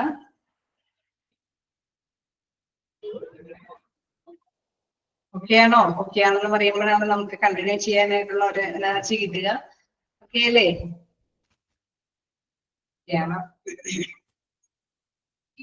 Then next, yes, okay. Education facilities. അടുത്ത പോയിന്റ് എന്ന് പറയുമ്പോൾ എഡ്യൂക്കേഷൻ ഫെസിലിറ്റീസ് ആണ്. നോക്കാം. Organizations take care of the education needs of the employees and their family members. അതായത് അടുത്തൊരു വെൽഫെയർ ആയിട്ടുള്ള ഒരു ഇതെന്ന് പറയുന്നത് വിദ്യാഭ്യാസ സൗകര്യങ്ങൾ ചെയ്തു കൊടുക്കുക എന്നതാണ്. അതായത് അവിടെയുള്ള എംപ്ലോയീസ് അവരുടെ ഫാമിലി മെമ്പേഴ്സിനൊക്കെ പഠിക്കാനുള്ള സൗകര്യങ്ങൾ ചെയ്തു കൊടുക്കുന്നു. Organization can easy loan to employees for studying to enhance their qualification or for education of their family members. അല്ലെ, അവിടെ എംപ്ലോയീസിനാണെങ്കിലും പഠിക്കാനായിട്ടുള്ള സൗകര്യങ്ങൾ പ്രദാനം ചെയ്യുന്നു. ക്വാളിഫിക്കേഷൻ അനുസരിച്ചിട്ട് നമുക്കാണെങ്കിൽ നമുക്കറിയാം അല്ലെ ഇച്ചിരി കൂടി ജോലിക്ക് കയറ്റം ലഭിക്കാനായിട്ട് ചില ക്വാളിഫിക്കേഷൻ നേരണമെങ്കിൽ അതനുസരിച്ചുള്ള സൗകര്യങ്ങളൊക്കെ ചെയ്തു കൊടുക്കുന്നു. അതോടൊപ്പം തന്നെ അവിടെയുള്ള എംപ്ലോയീസിന്റെ ഫാമിലി മെമ്പേഴ്സിന് എഡ്യൂക്കേഷൻ പൂർത്തിയാക്കുന്നതിന് വേണ്ടിയിട്ടുള്ള സൗകര്യങ്ങളൊക്കെ ചെയ്തു കൊടുക്കുന്നു. Some organization also have library facilities. അതായത് അവർക്ക് വേണമെങ്കിൽ ലോണൊക്കെ ആയിട്ട് അനുവദിച്ചിട്ടാണ്, ചെറിയ ഇൻഡസ്ട്രിയിൽ ലോണൊക്കെ അനുവദിച്ചിട്ടൊക്കെയാണ് ഇത്തരത്തിലുള്ള പഠിക്കാനുള്ള സൗകര്യങ്ങൾ ചെയ്തു കൊടുക്കുന്നത്. അതോടൊപ്പം തന്നെ ചില ഓർഗനൈസേഷനിലാണെങ്കിൽ ലൈബ്രറി സൗകര്യങ്ങളൊക്കെ പ്രദാനം ചെയ്യുന്നതാണ്. ഓക്കെ, നെക്സ്റ്റ് നോക്കുകയാണെങ്കിൽ കൺസ്യൂമർ സൊസൈറ്റീസ്. അറിയാവുന്നതുകൊണ്ടാണ് ഇങ്ങനെ പറഞ്ഞു പോകുന്നത്. എന്തെങ്കിലും ഡൗട്ട് ഉണ്ടെങ്കിൽ ചോദിക്കാം കേട്ടോ. കൺസ്യൂമർ സൊസൈറ്റീസിൽ എന്താ പറയുക, organisations with their premises and staff quarters located at a place far away from market facilities, setting up of consumer item stores in the workers' residence. അതായത് നമുക്കറിയാം, ഇപ്പൊ വലിയ വലിയ കമ്പനി ആണെങ്കിൽ ക്വാർട്ടേഴ്സിനല്ലേ അതിന്റെ ഉള്ളില് അവർക്ക് മറ്റു അല്ലെ മാർക്കറ്റുകൾ അവൈലബിൾ അല്ല എങ്കിൽ മാർക്കറ്റിലേക്ക് പോകണമെങ്കിൽ ഒരുപാട് ദൂരമൊക്കെ ഉണ്ടെങ്കിൽ എന്താണ് അതിനുള്ള കൺസ്യൂമർ അല്ലെ ഉപഭോക്തൃ ആ സാധനങ്ങളെല്ലാം അവർക്ക് അനുവദിക്കുക അല്ലെ ക്വാർട്ടേഴ്സിനുള്ളിൽ തന്നെ അനുവദിച്ചു കൊടുക്കുന്ന ഒരു സൗകര്യമാണ്. അങ്ങനെ വരുമ്പോഴെന്താണ് അവർക്ക് ആവശ്യത്തിന് പുറത്ത് മാർക്കറ്റിൽ അല്ലെ ഒരു വിപണനത്തിൽ അവിടെ പോയി കമ്പോളത്തിൽ പോയി മാർക്കറ്റിൽ നിന്ന് മേടിക്കുന്നതിന് പകരം തന്നെ അവിടെ നിന്ന് സാധനങ്ങളൊക്കെ പർച്ചേസ് ചെയ്യാനായിട്ടുള്ള സൗകര്യം ഉണ്ടാവുന്നു. Then such stores are managed by societies and ensure availability of a consumer good at a responsible price. അതായത് സൊസൈറ്റിക്കാരായിരിക്കും ഇത്തരത്തിലുള്ള കാര്യങ്ങളൊക്കെ മാനേജ് ചെയ്യുന്നത്. അതായത് ഇത്തരത്തിലുള്ള സാധനങ്ങളൊക്കെ വിൽപ്പന ചെയ്യുന്നത് സൊസൈറ്റിയുടെ മേൽനോട്ടത്തിലായിരിക്കും. Consumers goods at reasonable price, അവിടെ എന്താണ് ഒരു ന്യായമായ രീതിയിലുള്ള വിലയിലായിരിക്കും സാധനങ്ങളൊക്കെ സപ്ലൈ ചെയ്യുന്നത്. Okay, consumer societies. Then വീണ്ടും ക്രെഡിറ്റ് സൊസൈറ്റീസ്. എന്താണ് ക്രെഡിറ്റ് സൊസൈറ്റീസ് എന്ന് പറയുന്നത്? These are cooperative credit societies that are formed to make employees self-independent in matters of loan requirements rather than being compelled to borrow from money lenders at a high interest rate. Okay, നമുക്കറിയാം എന്താണ് പണം ആവശ്യമാണ് അല്ലെ. അവിടെയുള്ള ക്വാർട്ടേഴ്സിൽ താമസിക്കുന്നവർക്കും പണത്തിൻ്റെതായിട്ടുള്ള ആവശ്യങ്ങളുണ്ട്. നമുക്കറിയാം ഒരുപാട് അല്ലെ interest പലിശയ്ക്ക് പണം കിട്ടുന്നതിനേക്കാളും പലിശ കുറഞ്ഞ രീതിയിൽ ഫണ്ട് അനുവദനീയമാണെങ്കിൽ തീർച്ചയായിട്ടും പലിശ കുറഞ്ഞ രീതിയിലുള്ള ഫണ്ട് എടുക്കാനായിട്ട് എല്ലാവരും തയ്യാറാവും അല്ലെ. അപ്പൊ അത്തരത്തിലുള്ള സൗകര്യങ്ങൾ കുറഞ്ഞ നിരക്കിലൊക്കെ ലോൺ അനുവദിച്ചു കൊടുത്തുകൊണ്ട് അല്ലെ ആ ഒരു ഫെസിലിറ്റീസ് അവിടെയുള്ള എംപ്ലോയീസിനെ അനുവദിക്കുന്നതും ആര് തന്നെയാണ്? ഈ എംപ്ലോയർ തന്നെയാണ്. Such societies are formed to ensure careful use of money among employees. Okay, എല്ലാ എംപ്ലോയീസും നല്ല രീതിയിൽ തന്നെയാണ് ഈ മണി ഉപയോഗിക്കുന്നത് എന്ന് ഉറപ്പുവരുത്തുകയും ചെയ്യുന്ന സൊസൈറ്റീസ്. ഓക്കെ, നെക്സ്റ്റ് നോക്കുകയാണെങ്കിൽ എംപ്ലോയി കൗൺസിലിംഗ്. എടുത്തു പോകാലോ? എന്തെങ്കിലും ഡൗട്ട് ഉണ്ടോ? Education facilities, credit societies, then employee counselling. Employee counselling എന്ന് പറയുമ്പോൾ organisations services of professional counselors for setting personal problems of employees.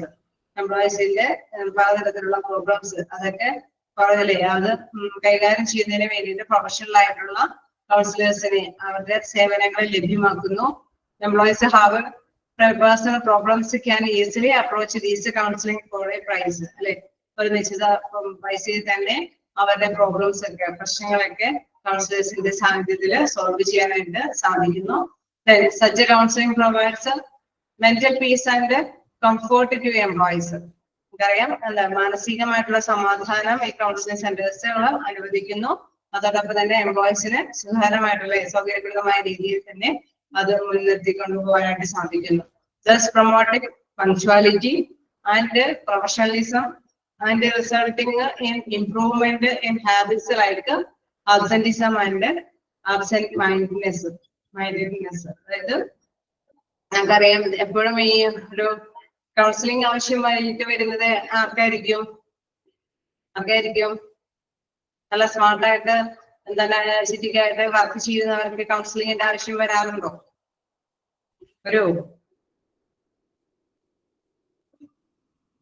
അങ്ങനെയുള്ളവർക്ക് ആവശ്യമുണ്ടാകും? ഇല്ല അല്ലെ.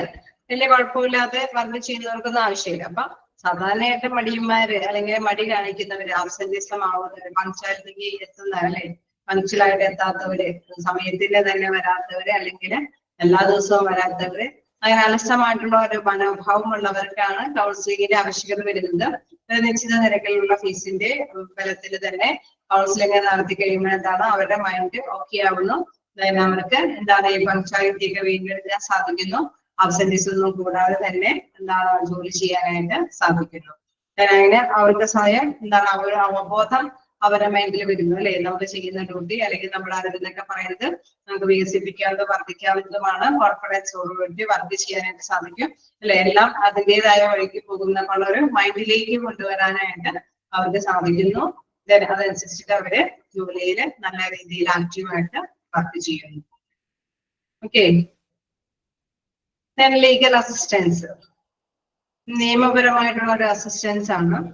Organisations provide legal assistance to employees through lawyers employed by the organization by hiring the service of the external lawyers. Okay, നമുക്കറിയാം പ്രോബ്ലംസുകളെല്ലാം ഉണ്ടാവാൻ സാധ്യത കൂടുതലാണ് അല്ലെ. അത് ഒരു കമ്പനി ആണെങ്കിലും ഏതെങ്കിലുമൊക്കെ രീതിയിലൊക്കെ പ്രോബ്ലംസുകളൊക്കെ ഉണ്ടാവാം. അപ്പൊ അല്ലെങ്കിൽ അവരുടെ വീടുമായി ബന്ധപ്പെട്ട പ്രശ്നങ്ങൾ എന്തെങ്കിലുമൊക്കെ ആവാം. ഇനിവേ അവിടെയുള്ള എംപ്ലോയി എന്ന നിലയ്ക്ക് നിയമപരമായിട്ടുള്ള ഒരു അസിസ്റ്റൻസ് കൊടുക്കാനായിട്ടുള്ള പ്രൊവിഷനും ഒരു വെൽഫെയർ പാക്കേജസും അവർക്ക് അനുവദിക്കുകയാണെങ്കിൽ എന്താണ് ലീഗൽ ആയിട്ടുള്ള അസിസ്റ്റൻസ് ലോയേഴ്സ് അല്ലെ. നിയമ വ്യവസ്ഥകൾ കൈകാര്യം ചെയ്യുന്നത് ആരായിരിക്കും? വക്കീലുമാരാണ് അല്ലെ. അപ്പൊ വക്കീലുമാരുടെ സേവനങ്ങൾ ലഭ്യമാക്കാനായിട്ട് സാധിക്കുന്നു. അതനുസരിച്ചിട്ട് അവരുടേതായിട്ടുള്ള അല്ലെ കാര്യങ്ങളൊക്കെ സർവീസുകളൊക്കെ കൊടുക്കുന്നത് കൊണ്ട് തന്നെ അവരുടെ പ്രോബ്ലംസ് ഒക്കെ സോൾവ് ചെയ്ത് പോകാനായിട്ട് സാധിക്കുന്നു. ഓക്കെ അല്ലേ?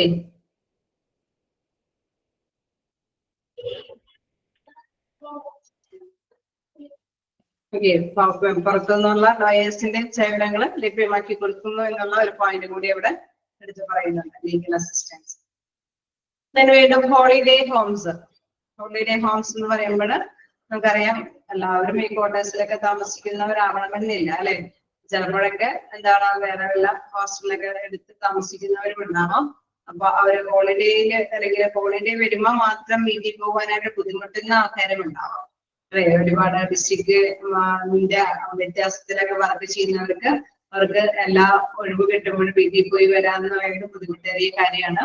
അതിന് എന്തെങ്കിലും സൗകര്യങ്ങൾ ചെയ്തു കൊടുക്കുന്നതും എംപ്ലോയറുടെ ഒരു രീതിയാണ്. Some large organizations set up a holiday homes at hilly areas or arrange for a contract accommodation and help resort at organization cost for their employees to unwind. Okay, അതായത് ചില വ്യവസായ സ്ഥാപനങ്ങളൊക്കെ കുന്നിന്റെ മുകളിലൊക്കെ ഉള്ള എന്തെങ്കിലും കാര്യങ്ങളൊക്കെ ആണെങ്കിൽ അല്ലെ, നമുക്കറിയാം നമ്മുടെ ആ ഒരു ജോലിയുടെ ആ ഒരു ഇതെന്ന് പറയുമ്പോൾ അതെന്താണോ അല്ലെ അതിന്റെ അടിസ്ഥാനത്തിലായിരിക്കും ഈ വെൽഫെയർ പാക്കേജസുകളൊക്കെ അവർക്ക് കൊടുക്കുന്നത്. പിന്നെ ഈ പറഞ്ഞ മാതിരി കുന്നിന്റെ മുകളിലൊക്കെ ഉള്ള ഒരു സ്ഥാപനമാണ്. അവർക്ക് ഇങ്ങനെ ഇറക്കി താഴെ വന്ന് ഫുഡൊക്കെ കഴിച്ച് അല്ലെങ്കിൽ ഒരു ദിവസത്തെ റെസ്റ്റും കാര്യങ്ങൾക്കൊക്കെ വേണ്ടിയിട്ട് നാട്ടിലൊക്കെ പോയി വരുമ്പോഴേക്കും ഒരു ലോൺ ടയർഡാവും. അപ്പൊ എന്താണ് അത് ഒഴിവാക്കി കിട്ടാനായിട്ടുള്ള സാഹചര്യങ്ങളൊക്കെ ഇവർക്ക് ഒരുക്കി കൊടുക്കും.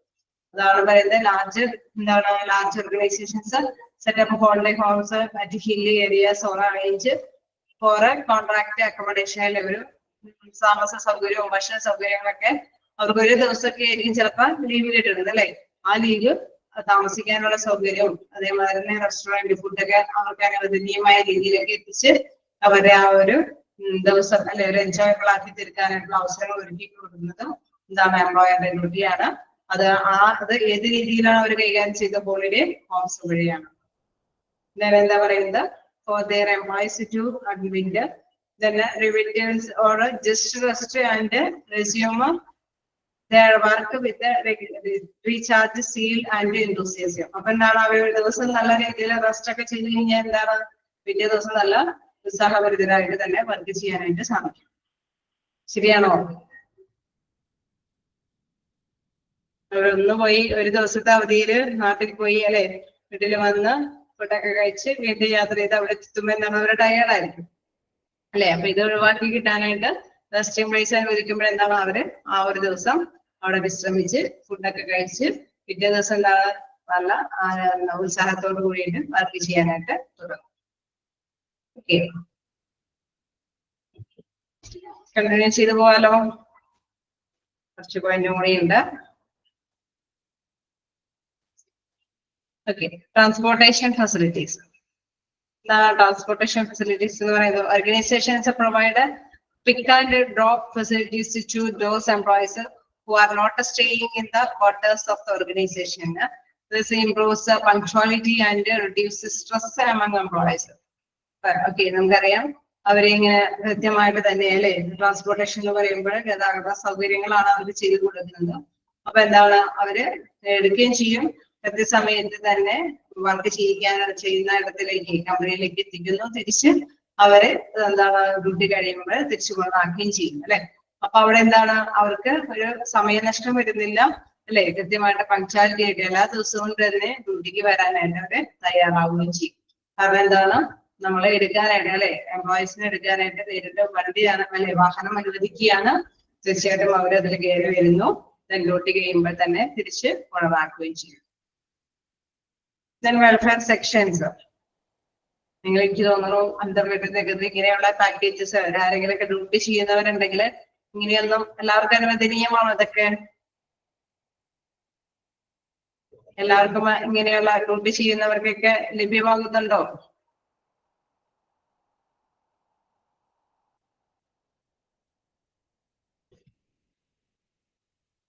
ഡ്യൂട്ടി ചെയ്യാത്തവരുമുണ്ട്, ഉള്ളവരുമുണ്ട് അല്ലെ.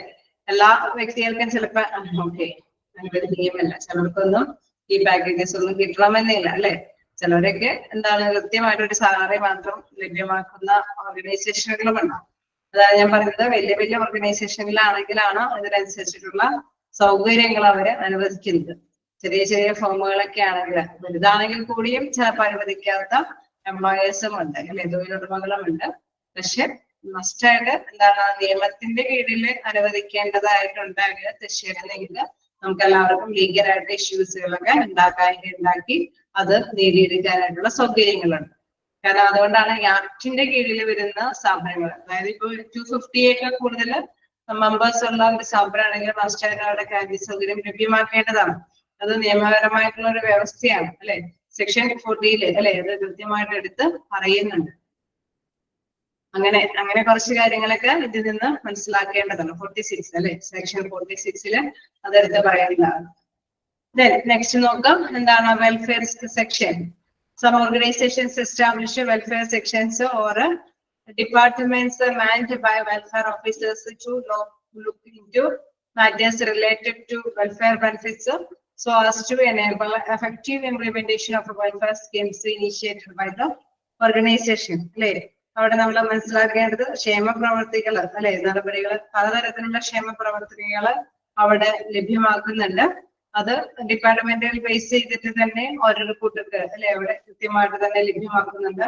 Then enable effective implementation of welfare schemes initiated by the organization. ഓർഗനൈസേഷന്റെ മേലോട്ട് അല്ലെ അവര് മുൻകൈ എടുത്തിട്ടാണ് ഇത്തരത്തിലുള്ള വെൽഫെയർ പാക്കേജസുകളൊക്കെ ലഭ്യമാക്കുന്നത്. This is a one-point contract place and hence employees do not have to run from pillar to post to solve any of their welfare related problems. Okay, നമുക്ക് മനസ്സിലാക്കേണ്ട പ്രധാനപ്പെട്ട കാര്യം ഈ ഒരു വെൽഫെയർ പ്രോബ്ലംസും ഉണ്ടാവാനായിട്ട് സാധ്യതകളുണ്ട് അല്ലെ.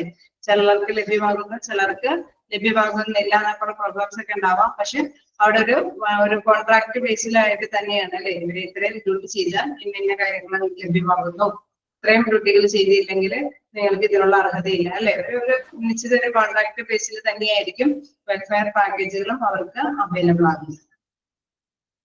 ഞാൻ നെക്സ്റ്റ് നോക്കുകയാണെങ്കിൽ picnics and parties. Picnics and പാർട്ടീസും നമുക്കറിയാം അല്ലെ, ഇത്രയും പ്രൊജക്ട് ഒക്കെ ചെയ്ത് കഴിയുമ്പോൾ ചിലപ്പോൾ ആണെങ്കിൽ എന്താ നമുക്കൊരു ഫുഡ് പുറത്തുനിന്ന് ഒരു ഫുഡൊക്കെ ഓഫർ ചെയ്യും അല്ലെ. അത് ചെറിയ ഓർഗനൈസേഷനിലാണെങ്കിലും ലഭ്യമാക്കാറുണ്ട് അല്ലെ. നല്ലൊരു എംപ്ലോയർ ആണ് എങ്കിൽ എന്താണ് എല്ലാവർക്കും വേണ്ടിയിട്ട് അവിടെയുള്ള എംപ്ലോയീസിനെ മോട്ടിവേറ്റ് ചെയ്യിക്കാൻ വേണ്ടിയിട്ടൊക്കെ ഒരു ചെറിയ പാർട്ടിയൊക്കെ സംഘടിപ്പിച്ച് എല്ലാവരും എൻജോയബിൾ ആക്കും അല്ലെ. പിക്നിക്സ് ആൻഡ് പാർട്ടീസിൽ നോക്കുക, once or twice in a year organization arrange staff picnics or celebrate birthday parties of employees, festival days or celebrate a milestone achieved by the organization. അതായത് എന്തെങ്കിലും അല്ലെ കാതലായിട്ടുള്ള കാര്യങ്ങളൊക്കെ നേടിയെടുക്കുമ്പോൾ എന്താണ് അവിടെ സെലിബ്രേറ്റ് ചെയ്യും അല്ലെ. അവിടെ എന്താണ് നാഴികക്കല്ലായിട്ടുള്ള നേട്ടം നേടിയെടുക്കുമ്പോഴെന്താണ് അവരത് ആഘോഷിക്കും. അത് ആഘോഷിക്കുന്നത് ചിലപ്പോഴാണെങ്കിൽ എന്താണ് എല്ലാവർക്കും ഫുഡൊക്കെ അറേഞ്ച് ചെയ്ത് കൊടുത്തിട്ടായിരിക്കും. അല്ലെങ്കിൽ ചിലരുടെയൊക്കെ ബർത്ത്ഡേ പാർട്ടീസ് നമുക്കറിയാം എന്താണ് ഡയറക്ടർമാരുടെയൊക്കെ ബർത്ത്ഡേ പാർട്ടീസുകളൊക്കെ ഫുഡോട് കൂടിയൊക്കെ അറേഞ്ച് ചെയ്ത് കൊടുക്കും. വലിയ ഫെസ്റ്റിവൽ സീസൺസ് ഒക്കെ ആണെങ്കിൽ അങ്ങനെ സ്പെഷ്യൽ ഡേയ്സ് ഒക്കെ ആഘോഷിക്കും. അതേമാതിരി തന്നെ എന്താണ് പിക്നിക്കുകൾ അല്ലെ, 1 or 2 പിക്നിക്കുകളൊക്കെ വർഷത്തില് അവർക്ക് ഫ്രീ ആയിട്ടൊക്കെ എന്താണ് പോകാനൊക്കെ ആയിട്ടുള്ള സൗകര്യങ്ങൾ അറേഞ്ച് ചെയ്ത് കൊടുക്കും. അതല്ലെങ്കിൽ ഇപ്പൊ ഓണം അല്ലെ, ഇപ്പൊ വരുന്ന ഒരു ഇതെന്ന് പറയുന്നത് ഓണം സീസണിലൊക്കെ എല്ലാവർക്കും ഫുഡും കാര്യങ്ങളൊക്കെ അല്ലെ, അല്ലെങ്കിൽ ആ ഒരു ദിവസം എൻജോയബിൾ ആക്കാനായിട്ടുള്ള അറേഞ്ച്മെന്റ്സ് ഒക്കെ കമ്പനികൾ അവർക്ക് അറേഞ്ച് ചെയ്ത് കൊടുക്കും. Picnics and parties promote coordination, cooperation and bonding among employees. അതായത് ഇങ്ങനെയുള്ള പിക്നിക്കുകളും പാർട്ടികളൊക്കെ കൊടുക്കുമ്പോഴെന്താണ് അവിടെ എല്ലാവരും ഒന്നിച്ചു നിന്ന് പ്രവർത്തിക്കാനായിട്ടുള്ള ഒരു എന്താണ് പ്രൊമോഷൻ അല്ലെ, ഒരു കൂടുതലായിട്ട് പ്രവർത്തിക്കാനുള്ള ഒരു പ്രോത്സാഹനം ലഭിക്കുന്നു. എല്ലാവരുടെ ഇടയിലേക്കൊക്കെ അല്ലെ എല്ലാവരും മനസ്സിലാക്കാനായിട്ടുള്ള ഒരു സഹവർത്തിത്വത്തോടു കൂടിയിട്ട് വർക്ക് ചെയ്യാനായിട്ടുള്ള ഒരു സിറ്റുവേഷൻസ് അറേഞ്ച് ചെയ്തെടുക്കാൻ സാധിക്കുന്നു. എല്ലാവരുമായിട്ട് നല്ലൊരു ബന്ധം സ്ഥാപിച്ചെടുക്കാനൊക്കെ ആയിട്ട് സാധിക്കുന്നു എന്നുള്ളതാണ്. അങ്ങനെയൊക്കെ ഒരു നല്ല അറ്റ്മോസ്ഫിയർ ഉണ്ടായെങ്കിൽ തീർച്ചയായിട്ടും എന്താണ് ആ ഒരു സ്ഥാപനത്തിൽ വർക്ക് ചെയ്യാനായിട്ടൊരു താല്പര്യം അവിടെയുള്ള എംപ്ലോയീസിന് ഉണ്ടാവില്ലേ? ഉണ്ടാവോ?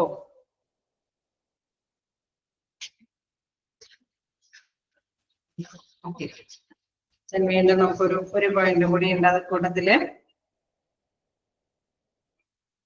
നോക്കാലോ. എന്തെങ്കിലും ഡൗട്ടുകൾ ഉണ്ടോ പോയിന്റില്? ഒരു page complete welfare and recreational facilities ആണ്.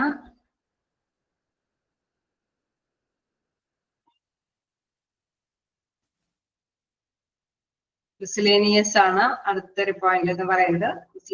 മിസ്ലേനിയസ് എന്ന് പറഞ്ഞാൽ പല പല രീതിയിൽ വെൽഫെയർ പ്രോഗ്രാമുകളുണ്ട്. സം ഒക്കെയാണ്. The small gestures or of expression of warmth and good intention have proud of it. അതായത് ചിലപ്പോഴൊക്കെ ചെറിയ കാര്യങ്ങളാണ് എങ്കിലും അവര് നല്ല രീതിയിൽ റിസൾട്ട് അതുകൊണ്ട് നേടിയെടുക്കാനായിട്ട് സാധിക്കും. അതായത് ചെറിയ ചെറിയ അല്ലെ കാര്യങ്ങൾ കൊണ്ട് ആഴത്തിലുള്ള ഫലങ്ങൾ നേടിയെടുക്കാൻ സാധിക്കും എന്നാണ് ഉദ്ദേശിക്കുന്നത്. Small gestures of expression of warmth and good intention have proud effects. അതിന് ആഴത്തിലുള്ള ഒരു പ്രതിഫലനം ഉണ്ടാവും. ചെറിയ രീതിയിൽ ഒരു പിക്നിക്ക് സംഘടിപ്പിച്ചു അല്ലെങ്കിൽ ചെറിയ രീതിയിൽ ഒരു ഫുഡേ കൊടുത്തുള്ളൂവെങ്കിലും ചിലപ്പോൾ അതിൽ നിന്ന് വളരെ എനർജറ്റിക് ആയിട്ട് അടുത്ത പ്രൊജക്ട് ചെയ്യാനായിട്ടുള്ള ഒരു ഭയങ്കര ഊർജ്ജം നേടിയിട്ടുണ്ടാവും ചിലപ്പോ അല്ലെ. അപ്പൊ എന്താണ് നല്ല ഒരു ചെറിയത് ചെയ്തു എന്ന് വെച്ച് കഴിഞ്ഞാൽ അതിന് നല്ലൊരു നേട്ടം നേടിയെടുക്കാനായിട്ട് സാധിക്കുമെന്നുള്ളതാണ്. Organization set up facilities like clubs, gymnasium and community centers, organize sports activities with awards, offer gift during festivals and birthdays, and grant leave travel concessions. Okay, പലതരത്തിലും അവിടെയുള്ള എംപ്ലോയീസിനെ തൃപ്തിപ്പെടുത്താനായിട്ട് എന്തെങ്കിലുമൊക്കെ കാര്യങ്ങൾ ചെയ്യാം. അതിൽ എടുത്തു പറയുന്ന ഒരു കാര്യം എന്ന് പറയുന്ന പല കാര്യങ്ങൾ എന്ന് പറയുന്നത് ക്ലബുകളൊക്കെ സംഘടിപ്പിച്ച് അവർക്ക് അതിൽ മെമ്പർഷിപ്പ് ഒക്കെ കൊടുത്തിട്ട് അല്ലെങ്കിൽ ഒരു കാര്യങ്ങളൊക്കെ അറേഞ്ച് ചെയ്ത് കൊടുക്കാം. ജിംനേഷ്യം ഒക്കെ അല്ലെ നടത്തിക്കൊണ്ട് പോകുമ്പോൾ അങ്ങനത്തെ സ്ഥാപനത്തിൽ ജിംനേഷ്യത്തിനുള്ള ഒരു സമയമൊക്കെ കൊടുക്കുമ്പോൾ ഒരു ബോഡി ബിൽഡപ്പ് ആയത് അല്ലെ മൈൻഡൊക്കെ ഒരു നോർമലിലേക്ക് എന്താണ് അവർക്ക് വർക്ക് ചെയ്യാനായിട്ടുള്ള സാഹചര്യങ്ങൾ ഉണ്ടാവുന്നു. അതേപോലെ തന്നെ കമ്മ്യൂണിറ്റി സെന്റേഴ്സ് ഒക്കെ അവർക്ക് പ്രൊവൈഡ് ചെയ്ത് കൊടുക്കുന്നു. ഓർഗനൈസ് സ്പോർട്സ് ആക്ടിവിറ്റീസ് വിത്ത് അവാർഡ്സ് അല്ലെ, അവിടെ സ്പോർട്സ് ഒക്കെ സംഘടിപ്പിച്ച് അല്ലെ ഓണമൊക്കെ വരുമ്പോഴോ ഒരു സ്പോർട്സ് വിളിക്കുമ്പോൾ കുറച്ച് ആർട്സ് ഒക്കെ കൈകാര്യം ചെയ്ത് അവരിൽ നല്ലൊരു എബിലിറ്റീസ് ഉള്ള വ്യക്തികളാക്കി മാറ്റുന്നു അല്ലെ. Then offer gift in case award ഗിഫ്റ്റുകളൊക്കെ അവർക്ക് വാഗ്ദാനം ചെയ്യുന്നു അല്ലെ. നന്നായിട്ട് പെർഫോം ചെയ്യുന്നതനുസരിച്ചിട്ടൊക്കെ അവർക്ക് അവാർഡുകളും ഗിഫ്റ്റുകളൊക്കെ കൊടുക്കുന്നു. Then during festivals and birthdays and grand leave travel concessions. ബർത്ത്ഡേകളൊക്കെ വരുമ്പോൾ അല്ലെങ്കിൽ ഫെസ്റ്റിവൽ ഒക്കെ വരുമ്പോൾ അവർക്ക് ഗിഫ്റ്റുകളോ അല്ലെങ്കിൽ അവാർഡുകളൊക്കെ കൊടുത്ത് എന്തെങ്കിലും അല്ലെ ഒരു അവരെ ശ്രദ്ധിക്കുന്നുണ്ട് അല്ലെ. ഓരോ എംപ്ലോയിനെയും നമ്മുടെ പരിഗണനയിലുള്ള പേഴ്സൺ തന്നെയാണ് എന്നുള്ളത് എംപ്ലോയർ വരുത്തി തീർക്കുമ്പോൾ എന്താണ് എംപ്ലോയിക്ക് അവരോട് ഒരു നല്ലൊരു റിലേഷൻഷിപ്പ് മെയിൻറ്റെയിൻ ചെയ്ത് കൊണ്ടുപോകാൻ സാധിക്കും. ഓക്കെ, നമ്മളെ പരിഗണിക്കുന്നുണ്ട്, നമ്മുടെ ഡേറ്റിന് അവർ പ്രാധാന്യം നൽകുന്നുണ്ട്, അല്ലെങ്കിൽ നമുക്ക് ഫ്രീഡം കിട്ടാൻ വേണ്ടിയിട്ട് അല്ലെ നമ്മളെ ഹാപ്പി ആവാൻ വേണ്ടിയിട്ട് അവർ ടൂർ സംഘടിപ്പിക്കുന്നുണ്ട് അല്ലെ. അങ്ങനെ പല രീതിയിലുള്ള കാര്യങ്ങളൊക്കെ അവർക്ക് അറേഞ്ച് ചെയ്ത് കൊടുക്കുമ്പോൾ അവരുടെ മൈൻഡിലേക്ക് ഒരു മോട്ടിവേഷൻ വരുന്നു. Then offer gives during festivals and birthdays and grant leave travel concessions. ലീവുകളൊക്കെ അനുവദിക്കുക, അതേപോലെ തന്നെ ട്രാവൽ ചെയ്യാനായിട്ടുള്ള കൺസെഷനുകളൊക്കെ കൊടുക്കുക. അങ്ങനെയൊക്കെ പല രീതിയിലും എംപ്ലോയർക്ക് എംപ്ലോയിയുടെ ക്ഷേമ പ്രവർത്തനങ്ങൾ അറേഞ്ച് ചെയ്ത് കൊടുക്കാനായിട്ട് സാധിക്കുന്നതാണ്. ണോ? ഏതെങ്കിലും പോയിന്റ് നോക്കേണ്ടതുണ്ടോ? ജസ്റ്റ് ഒന്ന് വായിച്ചു നോക്കിയേ.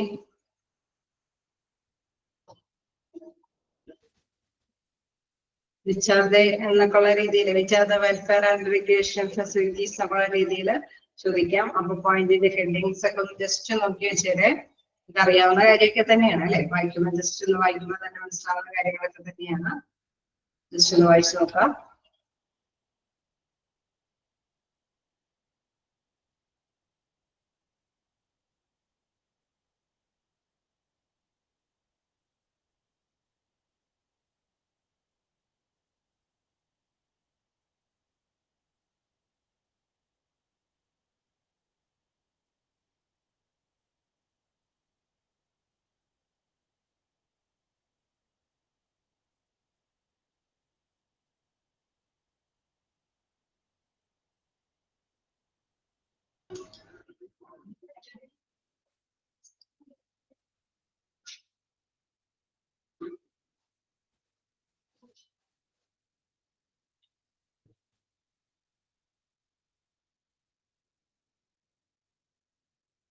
ണോ?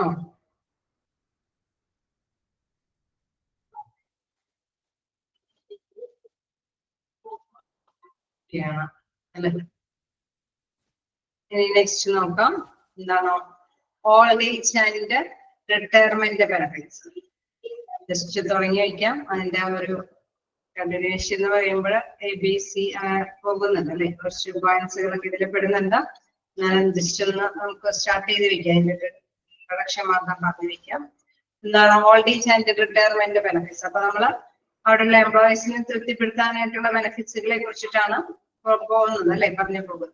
ഇനി അവിടെ റിട്ടയർമെന്റ് വരുമ്പോഴും അവർക്ക് അല്ലെ, അവർക്ക് എപ്പോഴും ഡ്യൂട്ടി ചെയ്തുകൊണ്ടിരിക്കുമ്പോഴും ചിലർക്കെങ്കിലും മൈൻഡിലുണ്ട്, ഓക്കെ നമ്മുടെ ആരോഗ്യമൊക്കെ ക്ഷയിച്ചു കഴിയുമ്പോഴേ എങ്ങനെയായിരിക്കും അല്ലെ, ഭാവി എന്തായിരിക്കും എന്നൊക്കെ ഒരു ചിന്താഗതിയുള്ള പേഴ്സൺസും ഉണ്ടാവാം അല്ലെ. അപ്പൊ അങ്ങനെ വരുമ്പോഴെന്താണ് ഓൾഡ് ഏജ് ആൻഡ് റിട്ടയർമെന്റ് ബെനിഫിറ്റ്സുകളെ കുറിച്ചിട്ടുള്ള കാര്യമാണ് അവർക്കായിട്ട് പ്രൊവൈഡ് ചെയ്യുന്നത്. എന്താണ് these benefits are given to employees to provide financial stability to employees during old age, especially after retirement.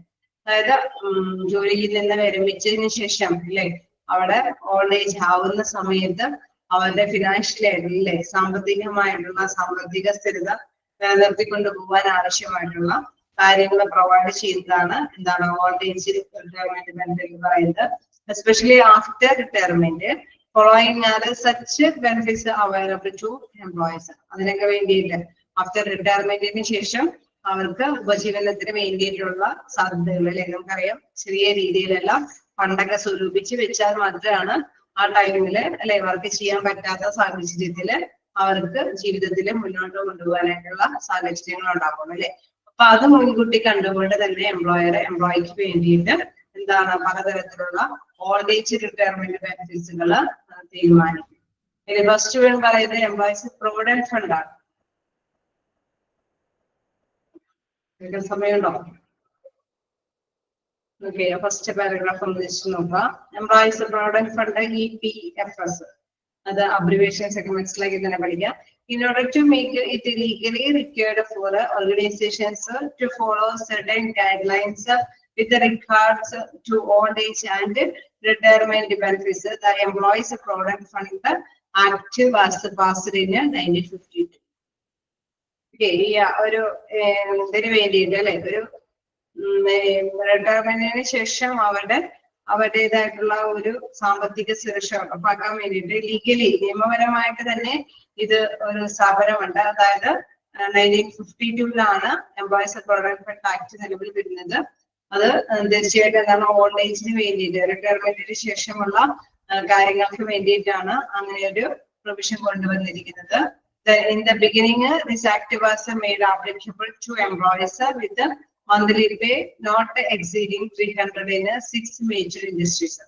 അതായത് തുടക്കത്തില് 1952 ഈ ഒരു നിയമം കൊണ്ടുവരുമ്പോൾ തുടക്കത്തിൽ ഒരു 6 മേജർ ഇൻഡസ്ട്രീസ് മാത്രമാണ് ഇതില് പങ്കാളിയാവാനായിട്ട് സാധിച്ചിട്ടുള്ളത്. അതായത് എന്താണ് മാക്സിമം നോട്ട് എക്സീഡിങ് 300 അല്ലെ, അവിടെ എന്താണ് 300-ല് മേലെ പോവാൻ പാടില്ല, എന്ത് മന്ത്ലി സാലറി. അങ്ങനെയുള്ളവർക്കാണ് ഈ ആനുകൂല്യത്തിന് അർഹതയുള്ളൂ. അതായത് 1952 പ്രൊവിഡന്റ് ഫണ്ട് ആക്ട് രൂപീകൃതമായത്. ആ ടൈമില് 6 മേജർ ഇൻഡസ്ട്രീസിലാണ് ഇത്തരത്തിലുള്ള പ്രൊവിഷൻ അവൈലബിൾ ആയത്.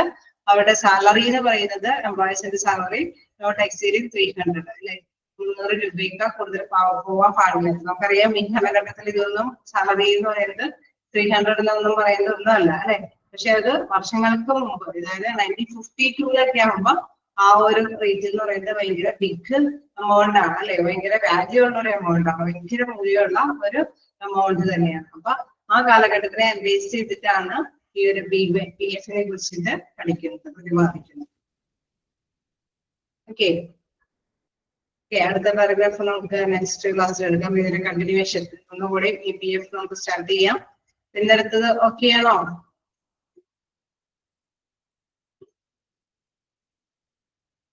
ഓക്കെയാണോ? എന്തെങ്കിലും ഡൗട്ടുകളുണ്ടോ എന്ന് നോക്കിയേ. ഓക്കെയാണോ?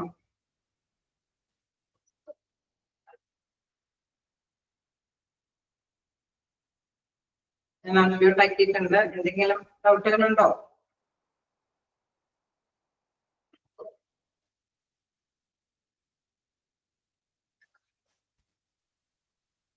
പ്രത്യേകിച്ചൊന്നുമില്ല. ഓക്കെ, എന്നാൽ നമുക്ക് നെക്സ്റ്റ് ക്ലാസ്സിൽ കാണാം. Okay, by.